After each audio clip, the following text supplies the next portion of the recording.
Assalamualaikum Ibu. Waalaikumsalam. Saya perawat Kisan yang bertugas pada siang hari ini dari jam 11 sampai jam 3 sore ya Bu ya. Apakah benar dengan Ibu Nisa? Ya. Boleh lihat gelang tangannya Bu? Baik Ibu Nisa ya. Alamat Boyolali, umur 25 ya Bu ya. Ya. Baik Bu, kedatangan saya di sini bertujuan agar menyampaikan tentang berduka supaya Ibu mengetahui bagaimana cara mengatasinya. Apakah Ibu bersedia? Bisa saya mulai Bu? Ya. Nanti saya akan menjelaskan dengan waktu 10 menit ya Bu ya. Oke. Baik, yang pertama ini adalah pengertian berduka ya Bu ya. Berduka yaitu respon emosi yang diekspresikan terhadap kehilangan yang dimanifestasikan adanya perasaan sedih, gelisah, cemas, sesak nafas atau susah tidur dan lain-lain ya Bu ya.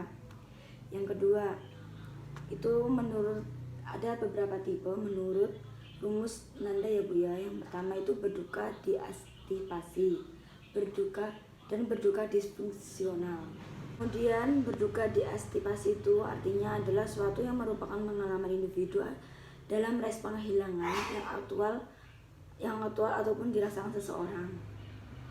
Terus yang kedua itu berduka disfungsional ya Bu ya, maaf.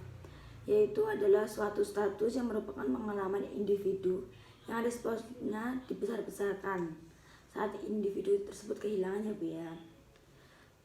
Terus selanjutnya ada fase berduka menurut Kübler-Ross. Yang pertama itu adalah fase penyangkalan, fase marah, dan fase depresi. Kemudian yang terakhir adalah fase penerimaan. Selanjutnya fase menurut random ya Bu ya. Yang pertama adalah penghindaran, yang kedua konfrontasi, yang ketiga akomodasi, dan yang keempat teori Martolio. Yang penghindaran ini terjadi shock, penyangkalan, dan ketidakpercayaan. Kalau yang kedua terjadinya luapan emosi yang sangat tinggi. Yang ketiga, klien secara bertahap menjadi penurunan duka ya Bu ya. Dan yang terakhir itu tadi kan ada teori Martolio ya Bu ya. Itu menggambarkan 5 fase kesediaan yang mempunyai lingkup yang tumpang tindih dan tidak diharapkan ya Bu ya. Selanjutnya tingkat berduka yaitu ada 5 tingkat. Yang pertama ungkapan kehilangan, yang kedua menangis, yang ketiga susah tidur atau gangguan tidur, yang keempat kehilangan nafsu makan, yang kelima sulit berkonsentrasi. Selanjutnya ada tingkatan berduka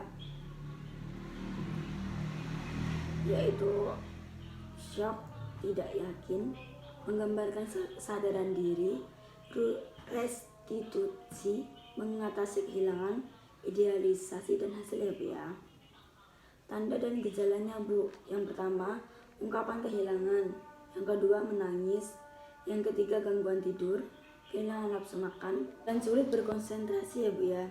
Itu saja yang dapat saya sampaikan ya Bu ya. Apakah ada yang tanyakan? Tidak. Baik, saya akan kembali ke sini untuk menyampaikan teori tentang kehilangan ya Bu ya. Nanti kalau Ibu ada apa-apa bisa panggil saya ke ruang perawat ya Bu ya.